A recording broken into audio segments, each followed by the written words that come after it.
What is your origin story? I wanted to start something in technology, not even knowing that it was called a startup. So that was how green I was. I didn't even know that code came in different languages. If you are not ready, like mentally prepared for, what taking VC money means, then bootstrapping is not just a way to financial freedom when you sell the company. You get a lot of freedom to make these major decisions. Yeah. How do you still manage to have a life, do the things you want to do, but also just make money yourself a little bit in order to still pursue this kind of career, because it almost becomes all consuming. The only way that you can have the life you want is to design it. It's so easy to look at someone and brush it off and be like, oh, you only have this because you had that. Well, I worked for it. And that cannot be dismissed. What are some of those non-negotiables? I mean, I don't know if you're comfortable sharing, but the ones that you are comfortable sharing, what are some of those non-negotiables? Yeah, so... you don't do any sales calls at all? Zero. Like anything else, it is consistency. I am not the most experienced, most skilled, the luckiest person in the room, but nobody will out-consistent me. By when will you hit 5 mil ARR with eWebinar? Oh man, I mean... I hope. All right, we're back with another episode of Grow with the Flow by the Growth Syndicate. And today we have Melissa Kwan. Melissa, thank you very much for joining us. Thank you for having me. I was so thrilled to find out that you're based in Amsterdam. Been following you for years and never even realized. So that was good news. And I'm really, really chuffed we could make this work. I mean, I think based in is a loose term. Yeah, we're spending less and less time here. I think we spent probably 2 months of the last 12 months at most. But you're here today. But I am here that today. Really matters. All right, quick intro for everybody. Melissa Kwan, you're the co-founder and CEO of eWebinar. eWebinar is a B2B SaaS company that essentially helps you pre-record and automate a lot of your onboarding and training videos. You're a 3 times bootstrapper. You're, I think, one of the leading voices when it comes to bootstrapping in the space, with 35,000 plus LinkedIn followers. Anyone we talk to about, the kind of people you've lined up, once we confirm that you will be speaking, people are like, oh yeah, I follow her. So everyone seems to follow you. Maybe we even named as people who are like who do you look up to now who you're following on LinkedIn? I think multiple times we heard your name. That's so cool. I was actually at a party once in Amsterdam when I first started this journey on LinkedIn. And he was like a loose friend, and he came up to me and he was like, hey, I saw you giving unsolicited advice on LinkedIn. He was like, yeah, I guess I kind of liked it. Nice. I mean, yeah, it's awesome. And everyone should definitely follow you. And you share a lot of your learnings. And one of the things that you do, you've also founded Your Founder Next Door, which is essentially a bi-weekly column where you share your learnings, your insights, your experiences. And I have a description as written by you. No BS, just straight up truth bombs on what it's like to build a company without an abundance of resources and friends in high places. So that gives everybody a little taste of what to expect. So again, thank you for joining us. And we always like to start with, what is your origin story? You can go as far back as you like. We've had some guests, start with, I was 8. How did you get to be where you are today? Yeah, so SAP was the last job that I had in Vancouver, where I was living at the time. That was like 13 or 14 years ago now. And I quit SAP to start my first company, had no idea what startups was. There was no Y Combinator, Techstars. I think the first co-working space had just come up maybe 6 months after I quit. So we were going to meetup.com to go to these events and finding some restaurant to talk about your ideas. So that was a while ago, and really didn't have a concept of what it would be like to start a company. I just knew that I didn't want to work for companies anymore. And I wanted to start something in technology, not even knowing that it was called a startup. So that was how green I was. I didn't even know that code came in different languages. I thought it was just one thing. If you had an idea, someone would build it to spec. And so I had to learn everything from code not being the same language to when a designer tells you something's coming on Friday, it could be Friday next year or, in 2 years. So I really had to learn everything from scratch. My first company was, I wanted it to be a product company, but it turned into an agency because we were bootstrapped. We said yes to everything. And before you knew it, we were building custom apps for real estate developers. So it was, a beautiful interactive brochure for like new buildings. So instead of walking into a sales center and getting a paper brochure that was kind of like a coffee table book, we were the iPad version of that. And the iPad had first come out. So it was a very, very bleeding edge product, meaning nobody had it on their budget and nobody wanted to buy it. So that journey was 4.5 years, and every single sale was extremely difficult. But I learned about building companies and working with designers and developers and engineers. And that transitioned into my second company, which was Spacio. And it was my first product company, my first SaaS company. Because at that point, I was so sick of chasing the product, the product sale, and then chasing the invoice. So anyone that's run an agency would know what that life is like. Yep. Everybody wants the product yesterday, but nobody wants to pay the invoice, right? Like net 30 days is like net 300 days.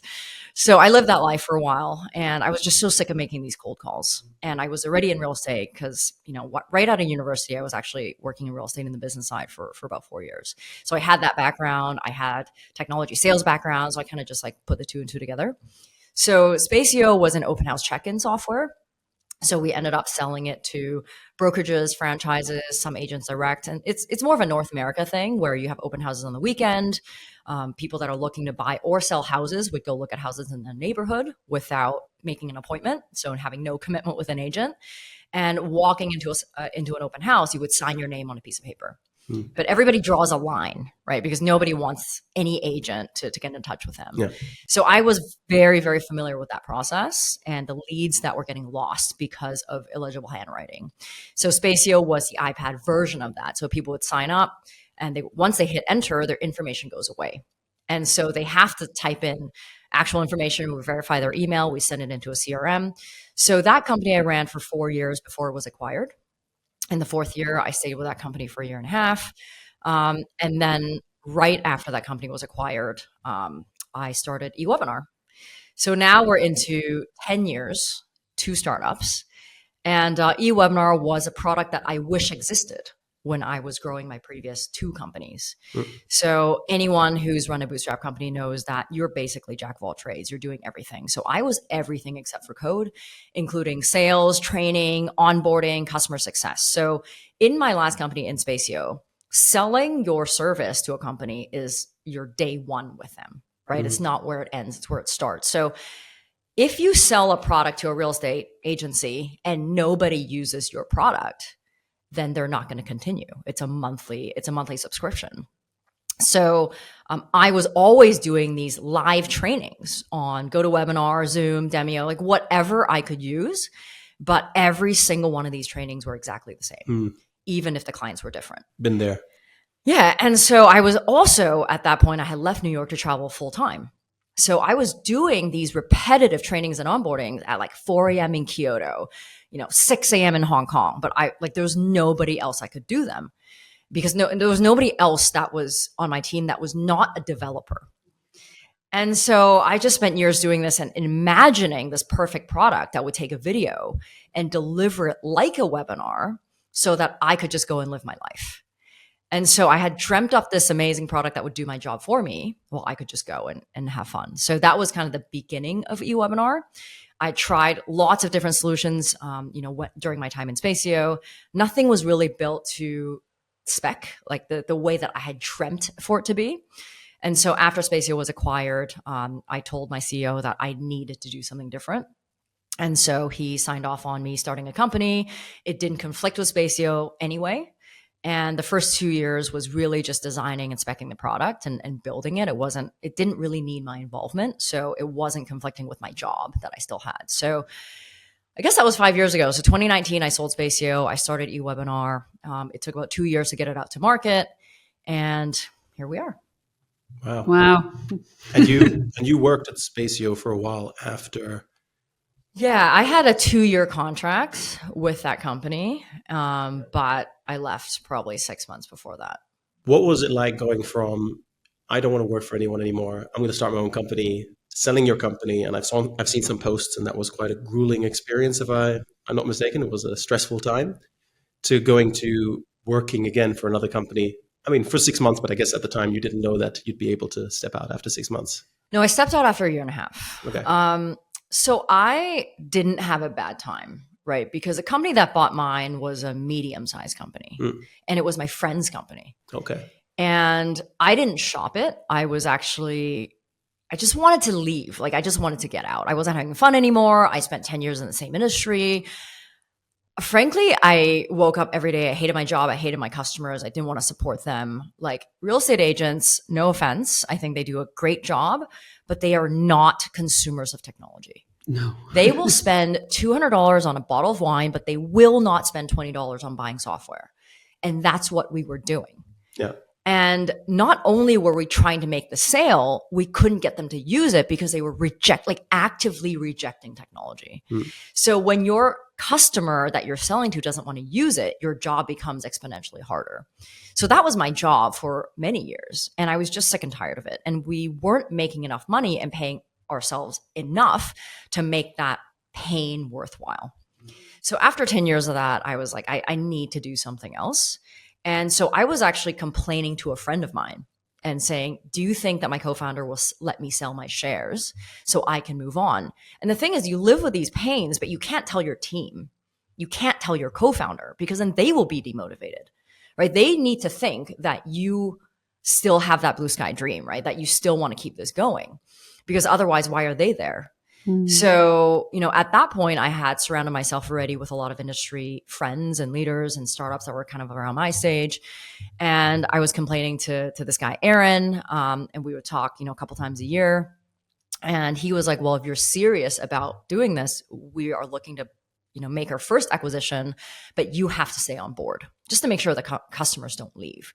So that was kind of a way out. And I knew that, because he's just a great guy. Like, he has a lot of integrity.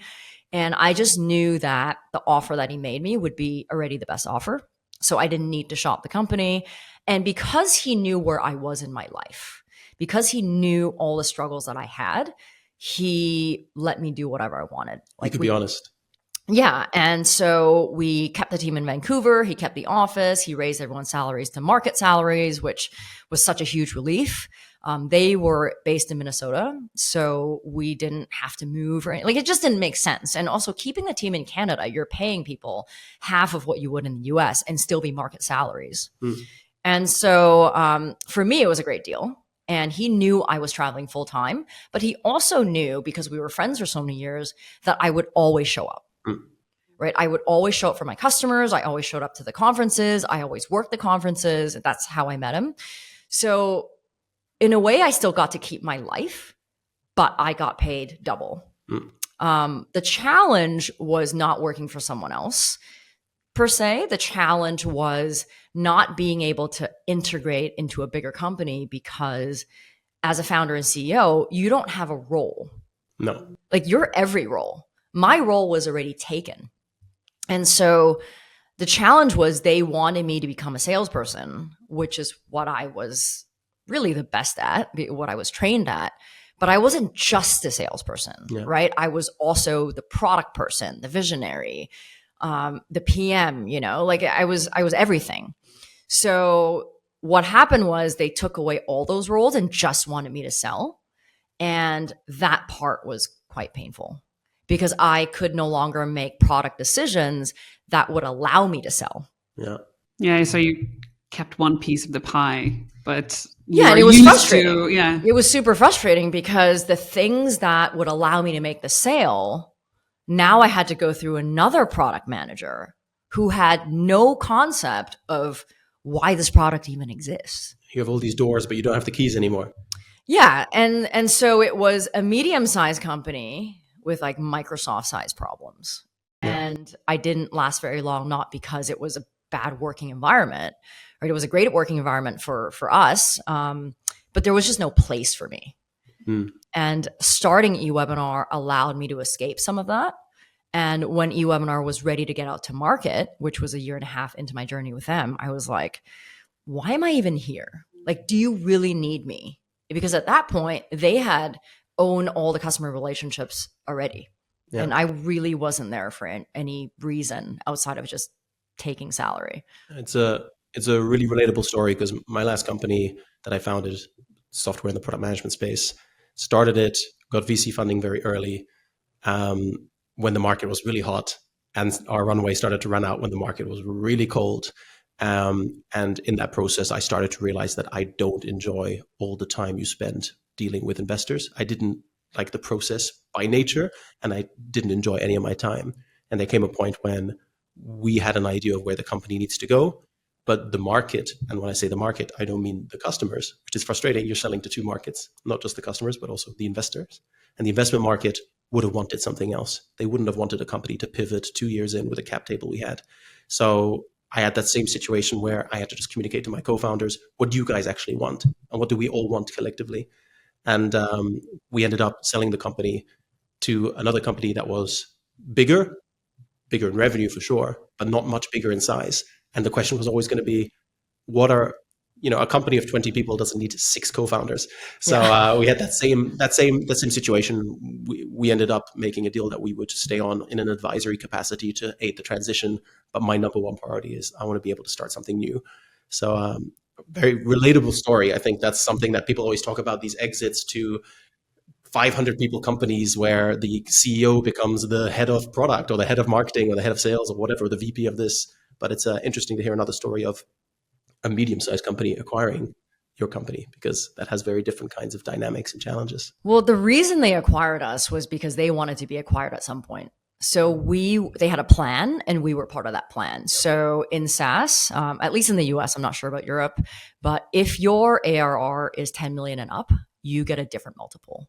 So they were super close to it, and they were acquiring us for our revenue. Yep. And because we were bootstrapped, the burn was so low and we were profitable, they were acquiring an asset, not debt. Yeah. And even though they paid everyone market salary, they still weren't paying out of pocket. And the only reason why we weren't paying everyone market salary was because we didn't have extra cash. So I was afraid to run out of that extra cash, and they did. So it still wasn't a huge jump for them. And when we sold the company, my co-founder and I own 95% of it, which is why we were able to sell. If we had VC money, they would not sign off on this sale. No. And that's how I know that, if you are not ready, like mentally prepared for, what taking VC money means, then bootstrapping is not just a way to like financial freedom when you sell the company. You get a lot of freedom to make these major decisions, like shutting it down or selling it. Yeah. And especially because, you went from working for a big corporate to launching your first company, bootstrapped, in a time, I think, where it was way more common to raise, especially in the US where a lot of money was available. What was your decision to say, like, no, I'm going to do it bootstrapped? Yeah, I mean, I think that's an interesting question, because I think a lot of people are like, well, should I raise money or should I bootstrap? I'm like, well, do you actually think that you can go out and raise VC money because you decide to? So few companies, like, I don't know what the percentage is, like it must be less than 10%, right? For sure. Of companies actually get VC money. I get a lot of these messages on LinkedIn as well, right? They're like, well, should I bootstrap or get VC money? I'm like, where are you going to find a funder? You are nobody. You have no resume. You have no successes. You have no network. And that is what's required to raise venture capital, especially if you want to raise from a brand name investor, right? Speaking, from the US or Canada. And so my own story was I was so broke from my first company and trying to start my second, because the way that I started Spacio was I took all the revenue from my first company at its peak. I got a loan against that, because a friend once told me, you can't get a loan from the bank when you want it. So you have to get it when you don't want it. And that really resonated with me. And I still do that today. And so I was hugely leveraged. And then I took all the money and I put that into Spacio. And that was our starting capital. But I didn't know how to build a product company. I didn't realize that when you have an agency, you're selling one product. It's no different than like, here's a water bottle, you pay me for it, and that's it, right? Whereas a product company, it's a living thing. So how are you going to get someone to put in their credit card and continue to pay you every single month for a service that they can give up any month. And I underestimated how long it took to find the actual product that somebody would pay for. So that journey was almost 2 years. So I didn't have that much money to burn for 2 years. I still had a small team, right? So I ended up in the beginning of Spacio needing to take side hustles, like take contracts again, like even like friend's dad's website, like we'll take it just to make payroll. But for some reason, we would always make it. Like we never miss payroll, but I didn't pay myself for years. So I had only one credit card that worked. That was an emergency credit card. I had like 2 other ones that were maxed out that I didn't pay for years. My credit was completely shot. I'd borrowed money from my parents twice, so they weren't talking to me anymore. Like it was just a mess, right? I was living in New York, which was one of the most expensive cities in the world. I was going to startup events for food. So yeah, I was also trying to raise money. And because all my friends were. And I thought, well, I didn't realize you could build a company on other people's money, like OPM, right? That sounds amazing. But what you don't realize is you can't just go and raise money. You need to come up with a venture scalable business, and you need to be really, really good at pitching your company, which means really confident and delusional at the same time. And I did not have that for raising capital. I was a salesperson that sold products, but I didn't sell dreams. And so I did go talk to VCs. I probably talked to about 20 of them in New York through, introductions and things like that. And I know the pain of having someone tell you you're not good enough and this company is never going to go anywhere and that you should just quit and work for one of their companies. Yeah. And at the same time, I had to support my team. So I was building on the product and iterating on it while I was trying to raise money. And eventually we became profitable and I didn't need to raise money anymore. And so I got to experience both sides of the coin in a unique way because nobody would give me money. So I didn't choose bootstrapping. It chose me because nobody would give me any cash. And then I realized that customer revenue is your best source of funding because at the same time, I was seeing all my venture-backed friends, which was almost all of them in New York, suffer from not being able to raise the next round and the next round and the next round. While I was able to leave my place in New York and travel full time because finally we were profitable. Finally, I had mind share to think about what I wanted. And that's why I left New York to travel because I thought to myself, I spent the last 12 years paying other people's bills. And not once was I able to ask myself, what are some things that make me happy? And I knew that building that company would be hard. So I basically just said, if I were to build this company and it was going to be hard anyway, what is the one thing that can make me happy? And I never traveled a lot as a kid. So I decided to leave and travel full time. So not only was I getting less stressed, I was getting more freedom while my venture-backed friends had more money, but way less freedom. You talk about how, you didn't choose bootstrapping, bootstrapping chose you. And you talked a bit about the lifestyle, and we'll get into that in a bit. When did it click for you? When did it become a choice? Because I'm guessing now you have a huge following. You've had some business successes. I think if you went out to look for VC funding, you'd have a much better chance of getting it than when you first started out. At one point, did you go, hey, this is no longer a necessity, this is a preference? Was it when you saw those other companies struggling, or? Yeah, that's a good question. So I was so enamored by having a VC. Like I think that I blame the media for that, right? The media makes it seem like if you don't have VC funding, then you can't succeed. Or you don't have a license to succeed almost, right? And also being in New York, like everybody has VC and everyone's talking about it. So I felt like I wasn't being taken seriously. But I guess in hindsight, I was also just projecting because I didn't have that confidence. And I didn't have that confidence because we weren't making a lot of money. Because Spacio was also a difficult product to sell. Not because it wasn't a good product. It was just a tough industry. And there are things that you can't control. And so I remember there was a real estate accelerator that came up. And real estate accelerators, tech accelerators are like the little brothers of of VC funding, right? The idea is you go in, you take, 100 grand or whatnot for 5%, which sounds insane. Like that's a lot. And in the end, for demo day, they introduce you to VCs, and that's how you get funding.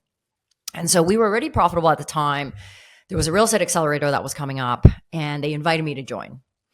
And it was something like 50K for 3% or 4%. I forgot what the math was, but it was a lot. But back then, I just wanted the money because I was suffering for so long. I wanted something in the bank. Like when we were profitable, I don't mean we were hugely profitable. It just means that we were covering our costs, right? And so the first week in that accelerator, I remember sitting there and there was just 5 companies. And I'm listening to this guy talk, and all he's talking about is how to build the pitch deck, how to pitch to investors. This is how you frame your company. And I'm like, this is stupid. Like, I don't need this. That's not like, in order to pitch a VC, I have to change the vision of my company. The vision of my company at the time was not to make it $1 billion company. It was just to build a company so I could have a great life. My next goal was to get paid a good salary because I wasn't paying myself for a long time. And then I started doing the math. I'm like, if I give this company like 3-4% and I sell this for 5 million or 10 million, like that's a lot of money for 90 days. Yeah. And a lot of times not even like a no dilution clause or these things in there as well, which makes it even worse. And I think the idea of accelerators sound interesting, but like, are they really going to get involved after the first 3 months? Like, we're not talking about a Y Combinator, right? Even a Y Combinator now is getting super diluted. Instead of accepting, 20 companies a year, they're doing like 1,000, right? Like something like that. So the idea of that was just not appealing. And then the head of the accelerator was telling me what to do. And I just hate it when people tell me what to do.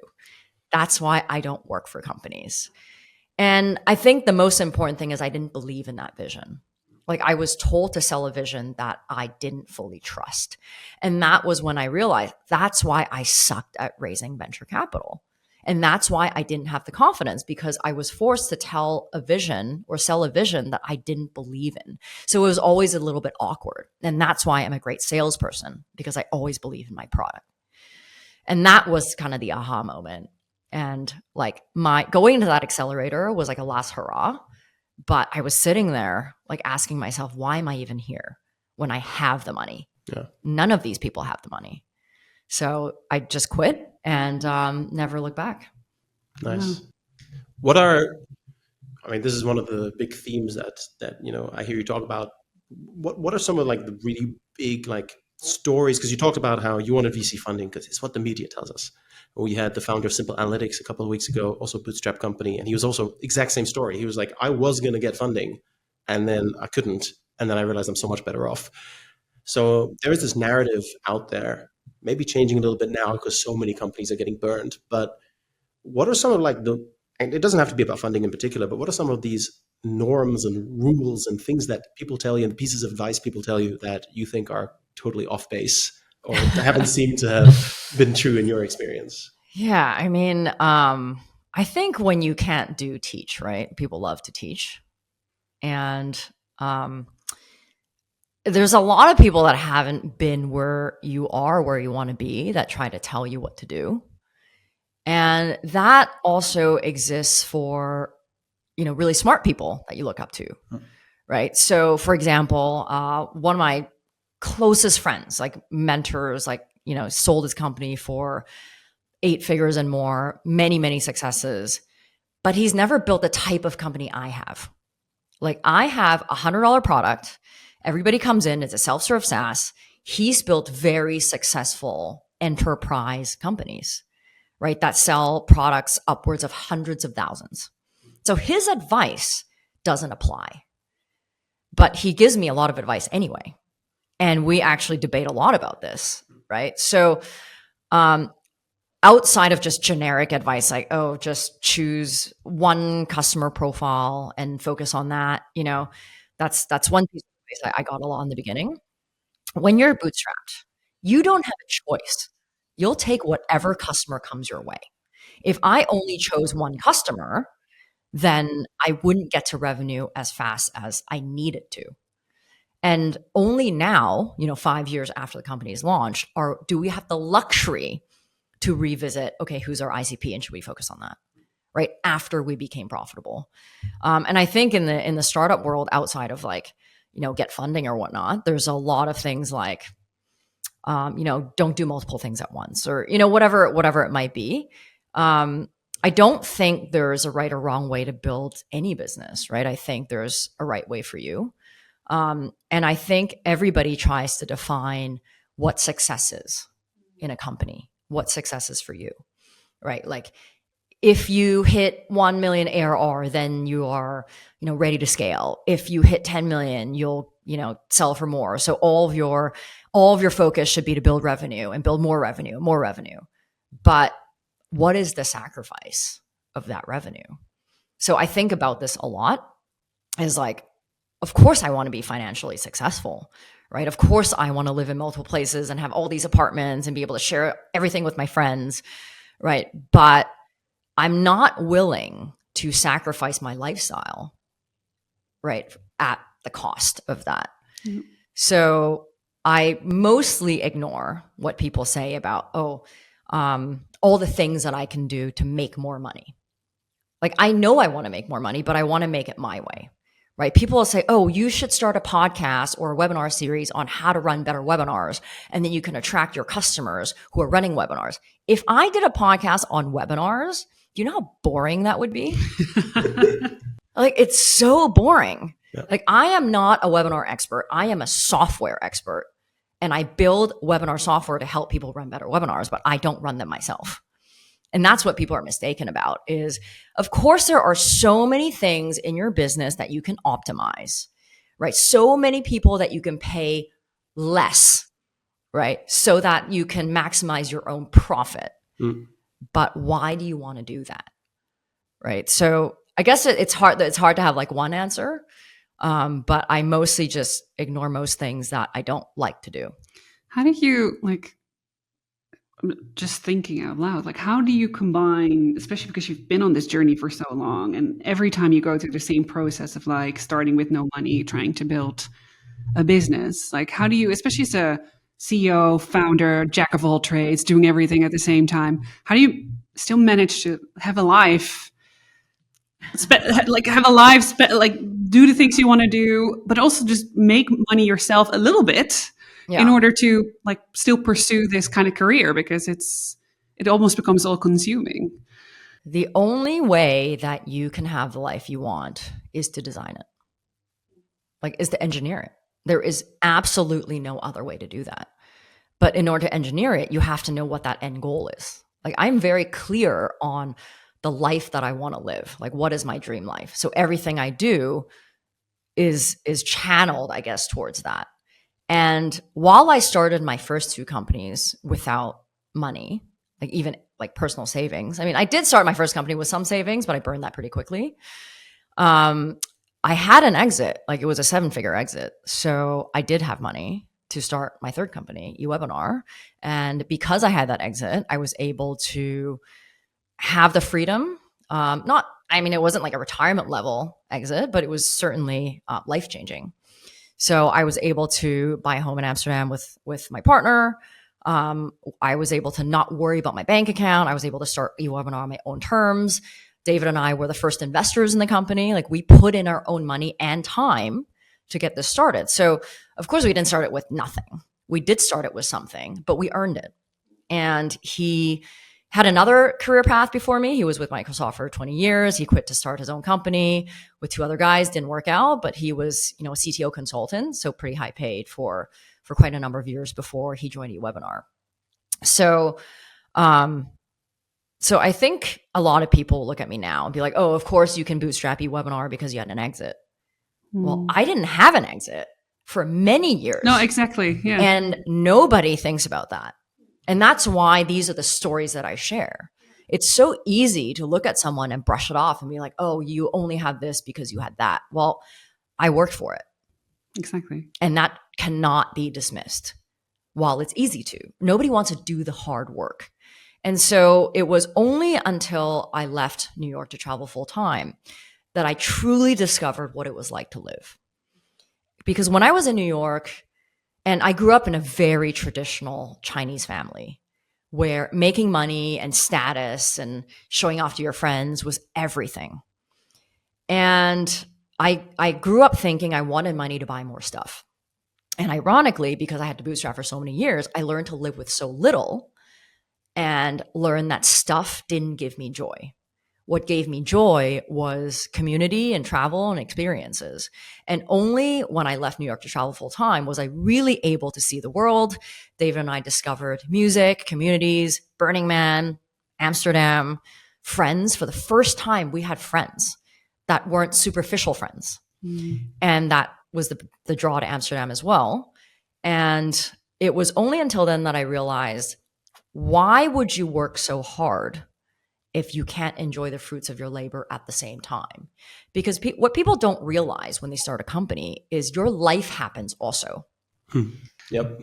So I was in that boat where I'd be like, oh, I'll just date later, right? When I'm more stable, right? Because right now I'm always stressed out. Or I'll travel later. I'll go to this wedding later next time, right? Like and this time I'm going to have to skip this trip. I skipped all of my friends' weddings, all the bachelorette parties, right? Like all the things that were not business related for, my 20s and my early 30s. I skipped all of those because all the resource I had, I put towards building my company. And so I learned to not do that when I had some breathing room to figure out what is it that I really like. So right now, all I optimize for is having fun. And while we work very hard, because now we're profitable, we don't work nearly as hard as we did in the beginning. What is that moment where you decide, because I love the whole lifestyle design thing. I think for a few years that was like looking like it was going to become a huge trend, and then it kind of floated around. I know Tim Ferriss talked about it for a while, and there was all these kind of things. What was that moment where you say, okay, I need to design the kind of life I want? Was that something you always had in mind, or was there like a trigger? Was it the acquisition of Spacio? What was that moment where you say, okay, I'm going to design my life and build everything around that? Yeah, I guess it was 2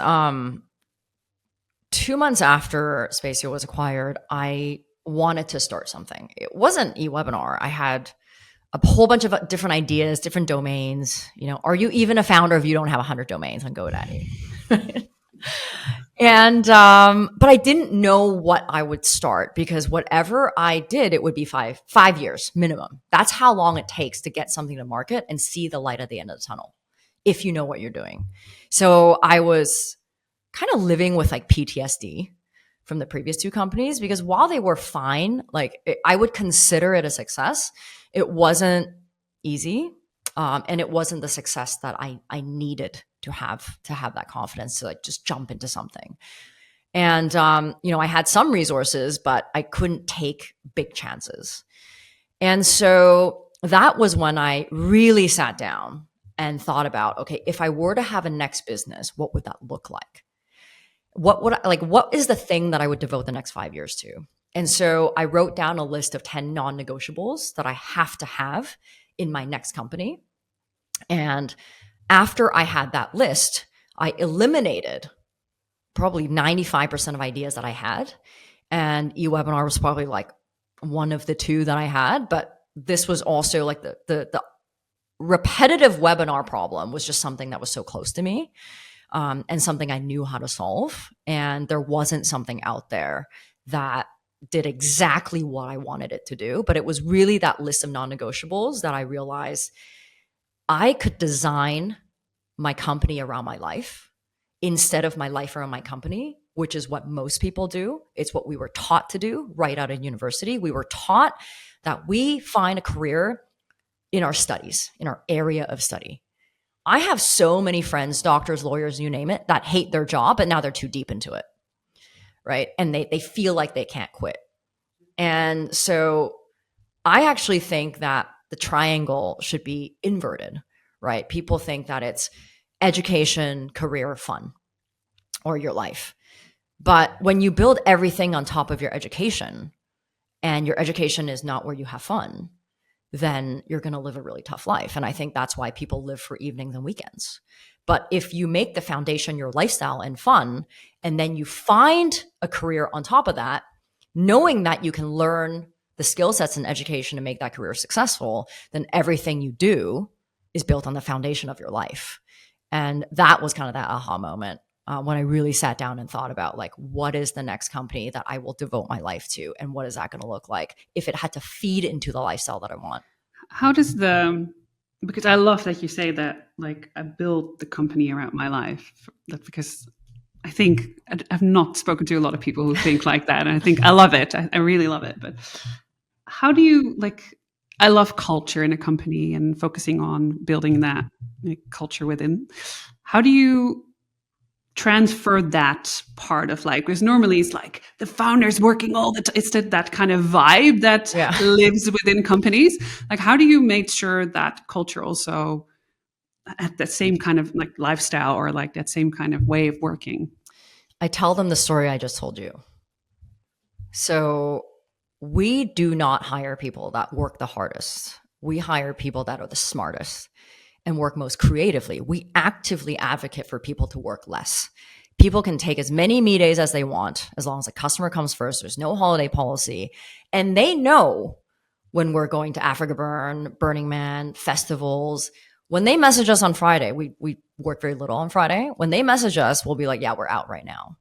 And the thing is, we have a fully outsourced team, right? So that was one of my non-negotiables as well. We have a fully outsourced team. Everyone's everywhere. And we want to lead by example. Right? I want to be able to impact positively on someone's life because we exist. Like, why would we be able to have the benefit when these people are helping make this a reality?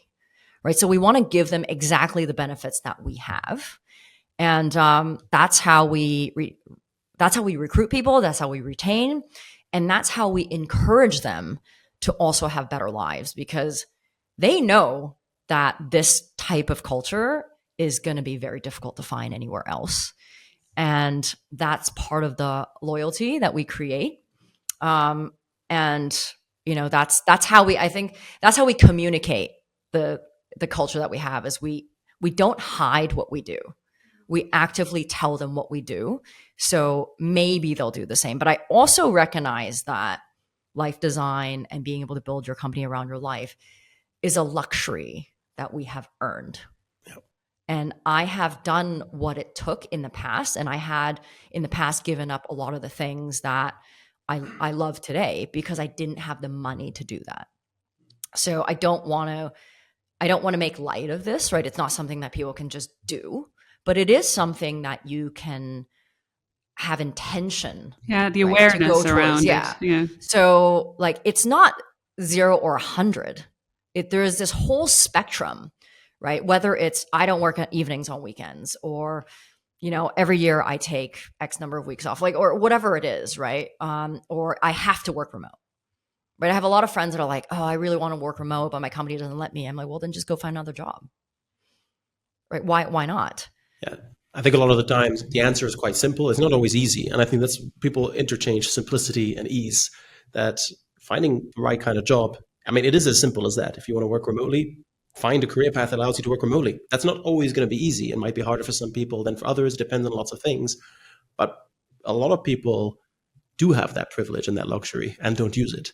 I mean, especially now, right? Yeah. And I think it's always hard to leave something a guarantee, right? Security is what you know. But a lot of my friends now in their, late 30s, 40s, like, they're really highly skilled. And they have a lot of experience. And if they were to start their own agency, their own consultancy, even as a one-man band, they would make more money than they do working with a company and have full freedom to do everything that they want. But it is scary to take that first step. And I think at the end of the day, that's also part of earning it. You have to have the guts to do it. If you don't, you won't get that reward. So there's people like to talk about the upside of taking risks, but that comes with the potential downside, and that is scary. There's definitely a huge downside of taking a risk. What are some of those non-negotiables? I mean, I don't know if you're comfortable sharing, but the ones that you are comfortable sharing, what are some of those non-negotiables? Yeah, so fully remote team.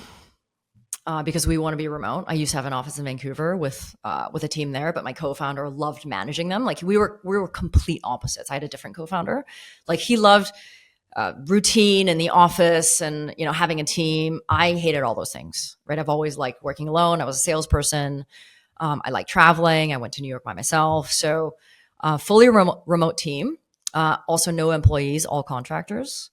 I knew I was not good at managing people. I was very bad at like conflict resolution, confrontations, hiring, firing. I was bad at all those things.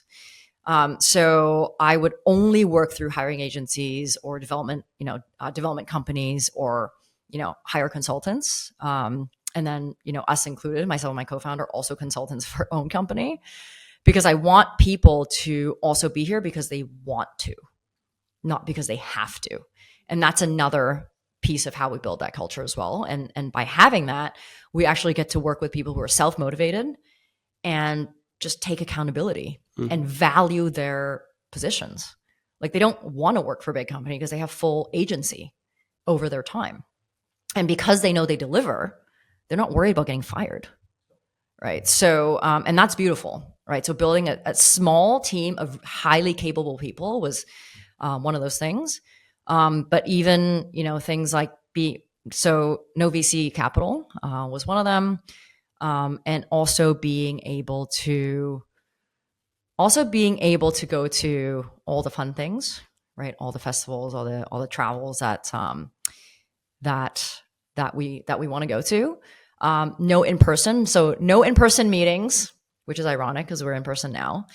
No conferences, no one-on-one demos, because in my last company, in the first quarter of every year, I would be on the plane every 2 weeks to go to a different conference, because that's what enterprise software was sold through, in person. And all the industry events were in the first quarter of the year. So I did not want to do those anymore. No live calls, no exceptions. So no sales calls, no support calls, nothing. So I don't care how big the company is, because our starting price is $100. It is not worth my time to hop on a call. So you don't do any sales calls at all? Zero. That's amazing. I mean, eWebinar is the demo.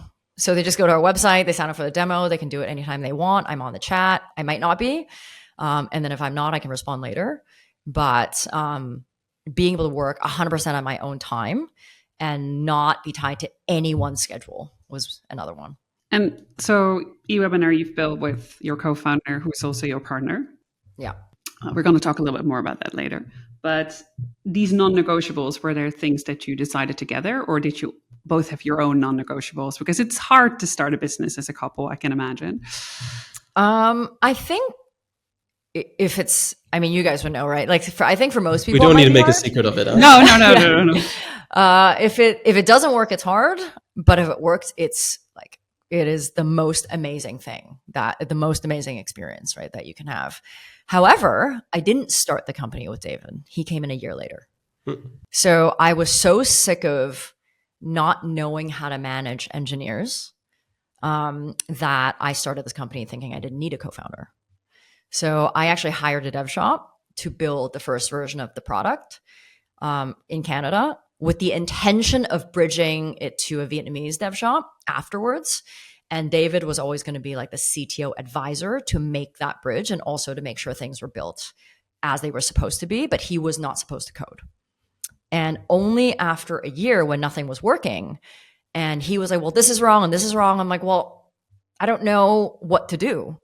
Like, if this shop says they're going to fix it, they're going to fix it. But while I don't know how to code, I know good software from bad software, because good software works and bad software does not. And so I was burning all this money and time and not getting a product to sell, while he seemed to know the answer, but was not fixing it himself. So once I was like, well, why don't you go fix it? You're a CTO. And he started to rebuild things. And within a month, things started working. So I'd been with him at that point for 7 years, and I didn't know he could code this well. Like, we just never worked together. And so I was like, well, why am I paying these guys when I could just pay you and you can be my co-founder? Because at that point, I realized it was so ridiculous for me to think I could start a company without a co-founder, like without a technical co-founder. And that's when we got rid of that dev shop relationship, figured out a way for him to come in, knowing that he was, we were already kind of a year in. And was kind of the beginning of that partnership. Yeah, really cool. Before we go into the next segment, one thing, because we have a lot of founders, a lot of tech entrepreneurs, tech professionals, all kinds of people listening, but we want to give them a little bit of the tactics thing. You have a huge presence on LinkedIn.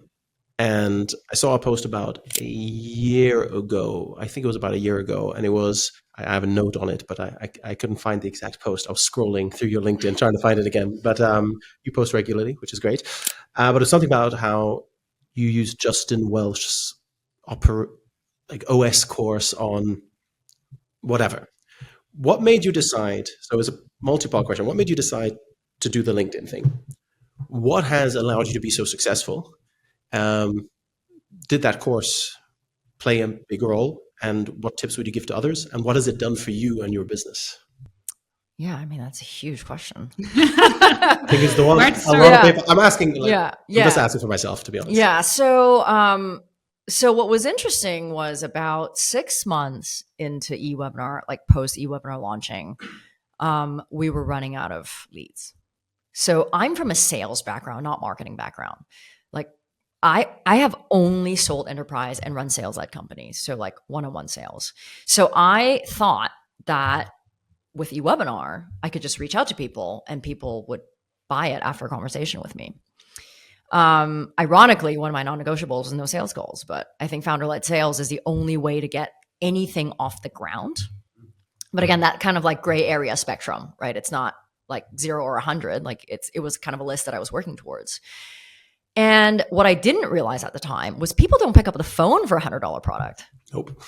So, and when they did, you feel like you wasted your time because you're not making the sale, right? Like the closing ratio doesn't change because it's cheaper. In fact, it's probably lower, right? But you're doing the same amount of work or more.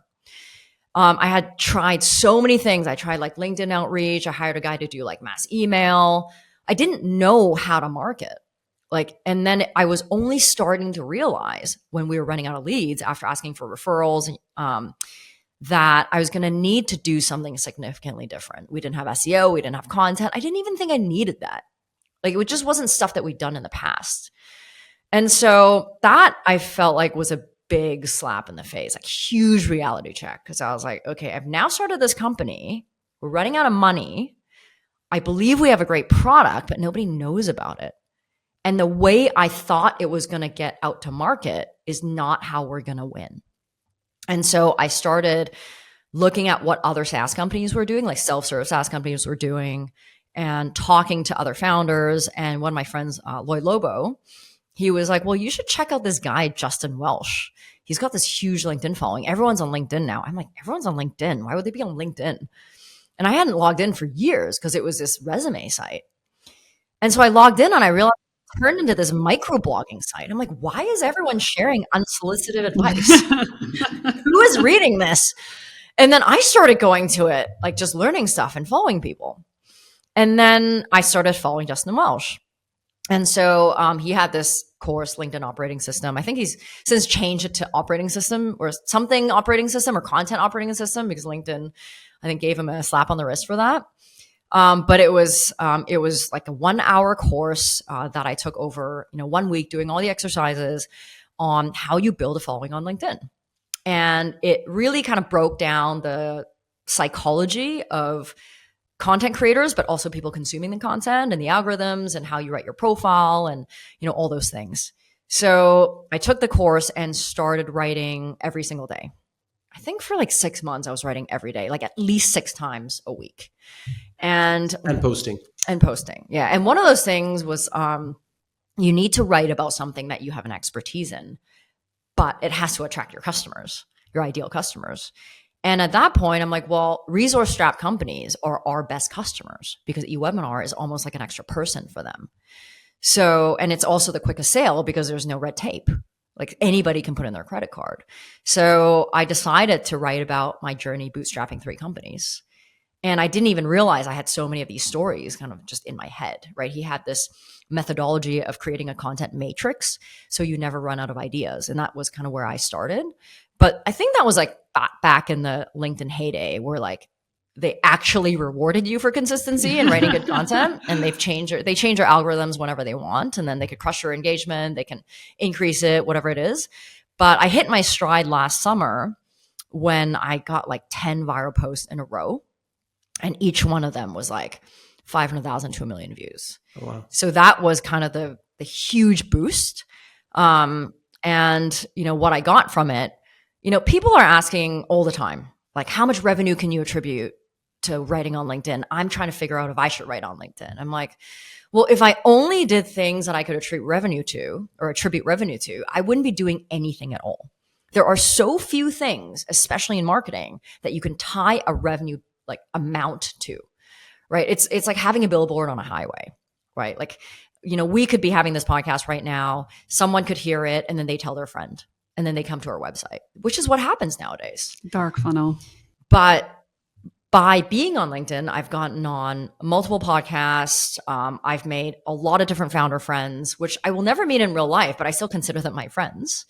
I've had multiple features on Business Insider, Fortune, which I would never be able to get featured on, even if I paid, a PR person, right? $5,000 retainer a month.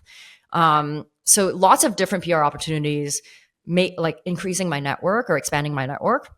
But also, I think what people don't realize is writing and forcing your thoughts, down on paper also makes you think about your business in a different way, right? And also putting things out there when people comment on it, when I look at other people's posts, and I'm also learning from it as well. So there's a lot of different benefits that you can't really quantify, but you probably will not see success in the first 6 months, right? And you ask like, how do you get success from it? Like anything else, it is consistency.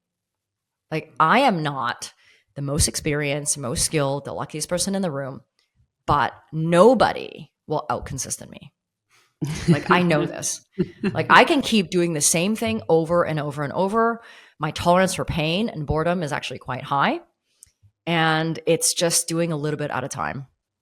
How many posts do you think you wrote before? Because this podcast is a lot about people who aren't at a certain level yet trying to get to that level. And I don't think they always benefit from hearing only the success stories. How many posts do you think you wrote before that 10 post in a row viral streak? Probably, I want to say like 200, 250. I mean, not all posts were created equal, right? No. In the beginning, they were kind of short. You try new formats, some have videos, some don't. You try the carousel thing. Like you try so many things. Some things are longer, some things are not. That takes a lot of time. Yeah, you need to try. And for those right now who are trying, for example, myself, how many of those posts before that viral streak had not super significant traction? Probably 75% of them. But like what's not super significant, right? Because when I started, 20 reactions was pretty good. Yeah. Now, if it's 200 because of the size of my following, I'm like, okay, maybe this was not a good post. Or LinkedIn has changed their algorithm, which is more likely the case because most creators now are kind of feeling that pinch right now. I guess at some point, they live off the creators. So at some point, they're going to have to turn that back. Do you think it's still worth investing into LinkedIn? Or are you kind of now going, oh shit, this is a borrowed audience and they could screw me any moment? Or how do you feel like if somebody is now thinking about doing this, let's say all the other things fit, right? Audience, they know what they want to talk about, whatever. Do you think it still makes sense to do this on LinkedIn now? Yeah, I mean, for me, it does not make sense for me to put the amount of time that I used to, right? I used to put in 10 to 12 hours per long post. So I would do like 3 to 4 short posts a week and one really long one, like an article. And that article would be 10 to 12 hours with editing because you got to cut it short, because there's a character limit. And it does not take me less time to write the same post now, but I'm getting like 5% of the engagement and the eyeballs. So from that perspective, it's not worth it for me, which is why I'm starting to look into investing in video. But if you're saying, well, if someone has never done it before, should they start? Well, what else are you doing? Yeah.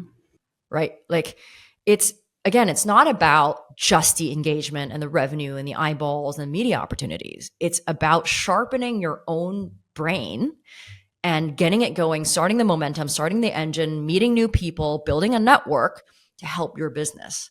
And that stuff is not quantifiable. So whether it's on Instagram, whether it's on TikTok or Twitter or LinkedIn, you got to start somewhere.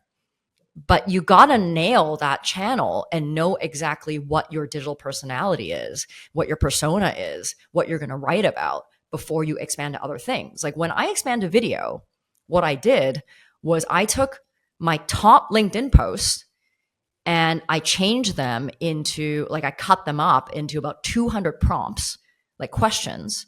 And I made 110 short form videos in 2 days based on my most popular LinkedIn posts. And I'm going to put them out over the next few months. Over LinkedIn. That's where I got my over like Instagram, TikTok, and YouTube. Nice. So that's my next project. But I wouldn't have that content if I didn't spend 1.5 years minimum on writing that content. Makes sense. Nice. Pay it down. Shall we move on to the next segment? Yes. Next step is we talk about, there's a couple of questions we like to ask all our guests. And these are short form. They're not rapid fire. Those are still to come, but relatively short form questions. And I'll pass it over to Julie.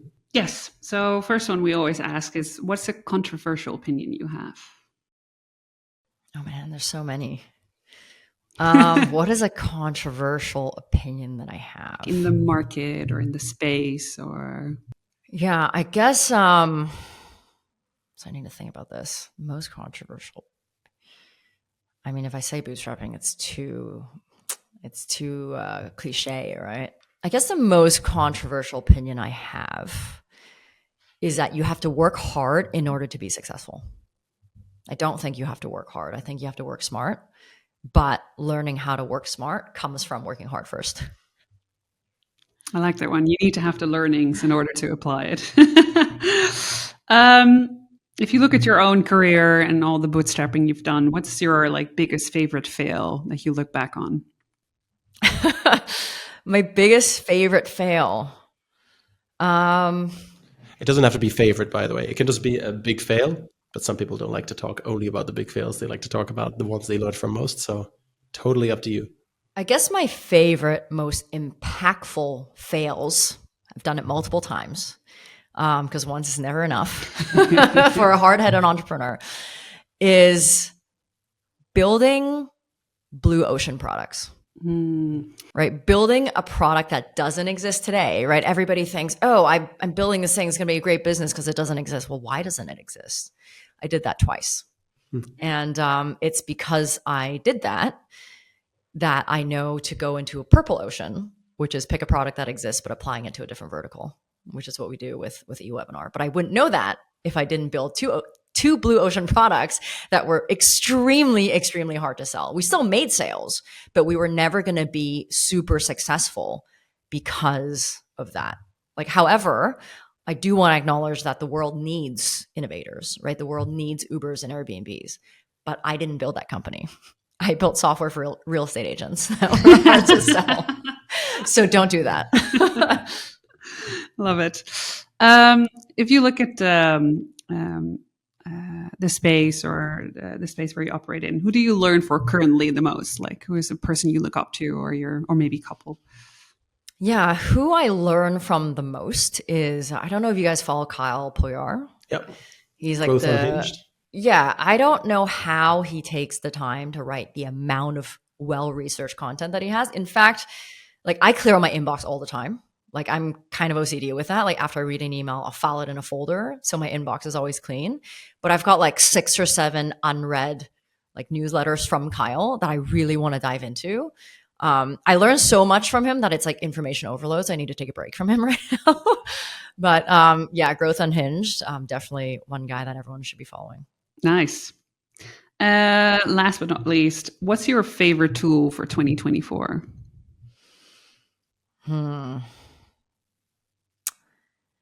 My favorite tool. Okay, so my favorite tool is a new one that I found. It's called Senja. And it actually is founded by a customer of ours. I mean, we became kind of business friends because he was a customer and then he started this company. But it's a testimonial software. It is exponentially better than anything else I've seen. And I know that because I've tried everything out there. How do you spell it? Senja. I think it's senj.io or something like that. But it's one of those things where everything else was so bad that I even considered building it myself, because it was similar to all the other automated webinar softwares were so bad. I'm like, why doesn't something good exist? And then when he told me he was starting this company, I was hesitant to even try it because I was so defeated by trying everything else that was out there. But this is by far the best software in testimonials, and also built with love. Wow. We'll definitely check that out. Yes. All right. Moving on. We're getting close to the end here. We're moving on to our next segment, which is Facepalm and Kudo of the Week. So we all three, so hosts and guests together, each have something that we want to give a shout out for, a kudo, and then something that we want to kind of call out, something that we just kind of like the Facepalm of the Week. It can be general, can be personal, can be business related, can be in the news. And as always, guests go first. That's not fair. Okay, so it could be anything like good or bad. Anything good or bad. Okay, so I was thinking a lot about this when you had told me to prep for this question. It's not very easy. It's the only prep we give. Yeah. Okay, so a couple days ago, one of our team members who handles customer support, he said, by the way, I just want you to know that I'm on some new like mental health medication, so I might be making more mistakes than usual, but nothing serious. And I was like, oh, well, thanks for sharing. If there's any way we can support you, let me know. And he's in Turkey, and he's like, actually having this job allowed me to get it properly diagnosed. And I thought that was really cool and really beautiful. But the backstory is we have not been able to hire someone smart enough for customer support, like technical support. I don't mean like, how do I add a video? I mean like actual help desk. I can't, this integration doesn't work. What do I do? So David, our CTO, was doing all the tech support. And this role requires someone who's technical, but anyone who's technical wants to be a developer, and developers don't want to stay in a support position. But anyone who doesn't have technical experience can't diagnose those questions. So we were kind of stuck in this loop. And we've tried I want to say 4 or 5 people in the past. They either quit because it's not challenging enough for them, or they just weren't smart enough. But it was draining so much of our own time. And as a founder, especially me, reading support tickets, I was just having a lot of bad days. Yes. And so last year in Turkey, we were on this boat. It was like a boat vacation. And one of the deckhands was hired as the English translator. Like he was working on the boat, but because he spoke English super well, and he was a translator between us and the crew. And we just got talking to him, and he was like, yeah, I want to be a developer, but I don't have any experience. And he learned how to speak English on his own by reading dictionaries and watching TV. And he also taught himself how to code, through talking to, friends and gaming and through Discord and trying things on his own. But he doesn't have real life experience, but he's super smart, and nobody would give him a chance. So we thought, well, do you want to try giving this role a chance? And maybe through this role, you can grow to be a developer. So 0 experience, early 20s. And I asked him at the time, what is a typical salary in Turkey for someone like you? And he was like, $600 US. So at the time I'm like, okay, that's insane. We'll pay you double and see how you do. Because we also to my earlier point, it's not about maximizing profit, right? It's about giving, for me at least, it's about giving everybody involved a great life. And that was also one of the non-negotiables as well. So, so after a month, it was pretty obvious that he was self-motivated. He reads up things on his own. He solves things without needing to ask, Always which the best. was incredible. And his attitude was just amazing. And then we doubled his salary again, in second month, because it was also the value of removing what was on our plate. And then now we pay him $4,000 a month, and it's what we would pay if we outsource somewhere else. And we're probably going to up that more. And he's really only been with us for 6 months. And so because he's making the money that he's making, he's able to get the care that he wouldn't otherwise get from a private hospital, which I thought was pretty cool. That's a great kudo. That's amazing. Love that. It's going to take a really big face palm to balance that one out. Yeah, my face palm is actually not that interesting, not as interesting. That's but the fine. thing that I have been so annoyed with, and just like the cringe factor is really high, is how many selfies I'm seeing on LinkedIn. And now I'm like, why? Like, when did this platform start rewarding selfies instead of great content? And it's really annoying me. So that is a massive facepalm. Like, I'm like unfollowing and like disconnecting with people where they're just like, here is a general post, but a model picture of me. I'm like, how many pictures of yourself do you take? And who is taking these photos? Yep. So yourself. And why would I care to see that? Yeah. Great. Those were great. Yes. You want to go next? I can go next. Let's start with the facepalm.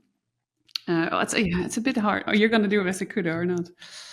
I don't know if you guys seen it, but Canva did a video around their brand and product, and it was like a Be Happy rap on one of their events, and it was so cringeworthy. And they had like this tune behind it, and it felt like, on one hand, it's amazing that they've done something that creates virality in nowadays, which is kind of hard as a B2B SaaS.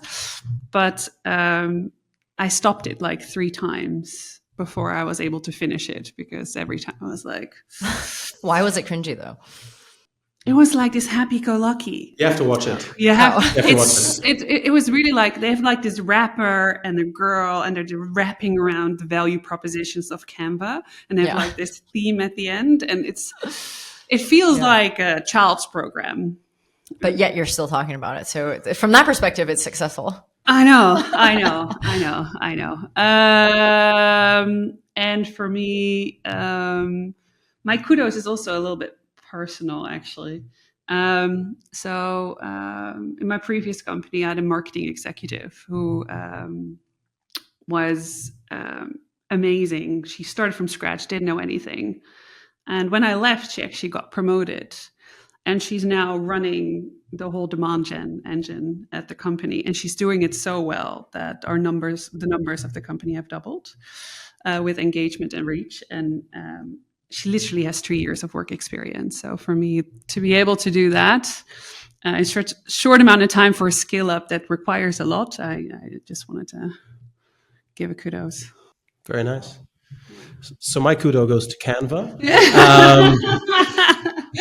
I think it's one of those things where you can't tell if it's ironic or not. And I think that's basically where the interpretation, if you think it's ironic, then it's genius. And if it's not ironic, then it's painfully embarrassing. But either way, people are talking about it. People are standing out. I think a lot of people are making the point, yes, but are you standing out for the right reasons? Are the kind of people who are going to buy from you better? Like Canva, everyone can use Canva. Canva is not an enterprise tool. Like everyone can jump in and design stuff. So the more eyeballs, the better for a company like that. PLG, building a brand, like it's good for them. So the brand I'm doubtful about. Yeah, and I think we're all being very European about it, which is great. You know, we feel like that about anything that comes out of the States, to be honest. It's too much cheering, too much clapping, too much congratulating, too much we find pretty much most of what comes out of that side of the pond a bit cringeworthy. So maybe we're being a bit harsh there. But I do think if it's deliberately a bit tongue-in-cheek, ironic, then it's pure genius and they deserve a kudo. For the face palm, I had one a minute ago, and it's your Google one. You should do that one. Me. Oh yeah. How did I forget? Yes, the AI recommendations Google has implemented. So Google now has this little like feature box at the top. So you used to have feature snippets, and now they do a little AI thing because Google had to jump on the whole AI thing. They're worried that AI is going to disrupt search. And basically the AI recommendations come in and you search for something and it gives you a little AI answer first before you can scroll through the options. Other than the fact that, for the last 20 years, there's been this kind of coming together of people who work with SEO and Google to actually collaborate a bit. And Google's been feeding SEOs a little bit more information so that together everybody can create some better content. It's also just crazy how it doesn't work. So I think generally Google has lost a little bit of their edge in the last few years because they've had a few blunders. But it was quite funny to see like people saying like what are the benefits of taking a bath with a toaster? I was like, some might find it relaxing, but it could also be lethal. And then like, can I leave my dog in the car in the sun? Yes, the car does not heat up when you leave the dog in the car in the sun. So I was just like, how does a company like that ship something like that is that broke? Like you go like, that's really like it must be the result of panic. There's too many people, too many checks and balances, too many processes to really something that is that off. Knowing Google, they'll probably fix it and make it amazing. And sometimes I think the companies take the ship and fix later attitude maybe too far. But I think Google makes a lot of products that are bad. Yeah. Like do you remember Google Glass failed, and then there was Circle, which didn't go anywhere. That was supposed to be the Facebook killer. First Google Hangout. Google Plus. Google Hangout, I'm not a fan of. They make so many things that are so bad. But I think they're like one of those too big to fail companies. Yeah. Yes. Yeah, until they do. It's going to be pretty tough. Yeah. But let's see. When I was at this training a week ago, and the VP of product of the company said, one of the questions was, what do we do when our competitors are like massive? And he said, Google Plus doesn't happen in a small company. And I gave exactly that example. So yeah. All right. To wrap this up, some rapid fire questions heading your way, Jolene. Yes, let's do it. Would you ever take funding? Yes or no? No. Coolest place you've worked from?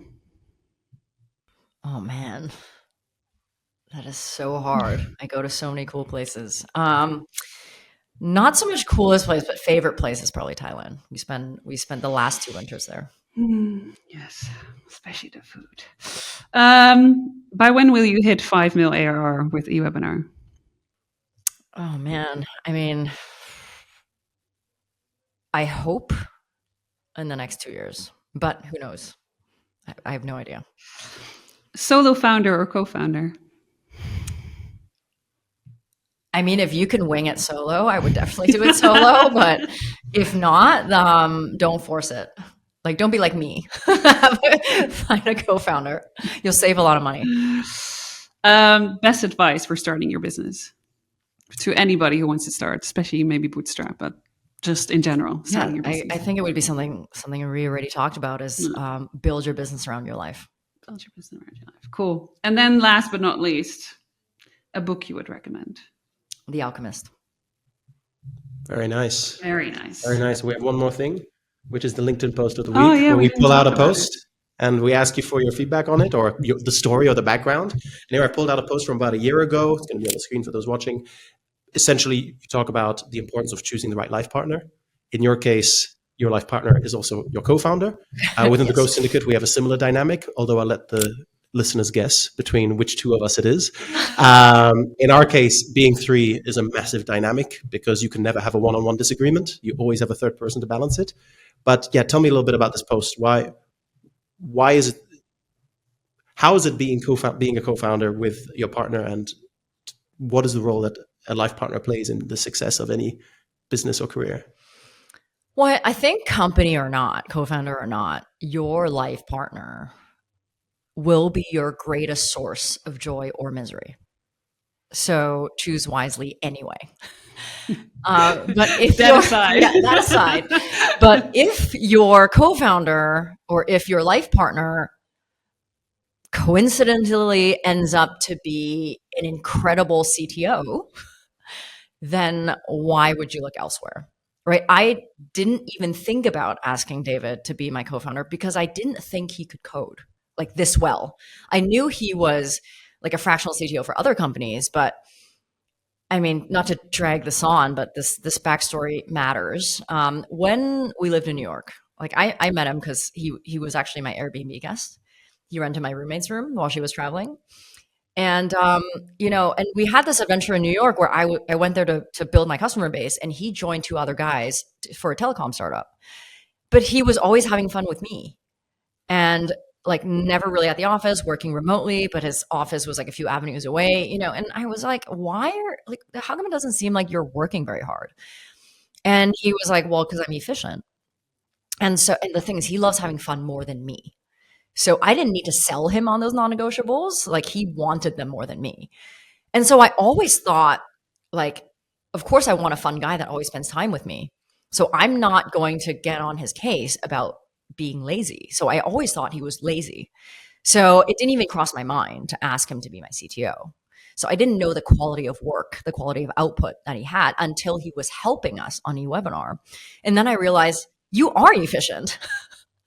And so if your life partner, turns out to be a great co-founder and you can make it work, what better arrangement is there to have the same life goals, the same financial goals, the same career goals, and the exact same schedule? We don't have to ask for time off, right? We go to all the same fun things. And fundamentally, we're also best friends. Like, we get along super well. We spend all of our time together, including work hours, fun hours, but our preferred state is to still hang out with each other. And so that's really rare. So I think that if anyone can make that work, it's the most incredible dynamic. But even with our incredible dynamic, it still took some time to get used to a different type of communication. Right? And that was the hardest in the beginning. I think it probably took us about a year for him to understand that in work, I communicate a certain way, so he shouldn't take it personally, and vice versa.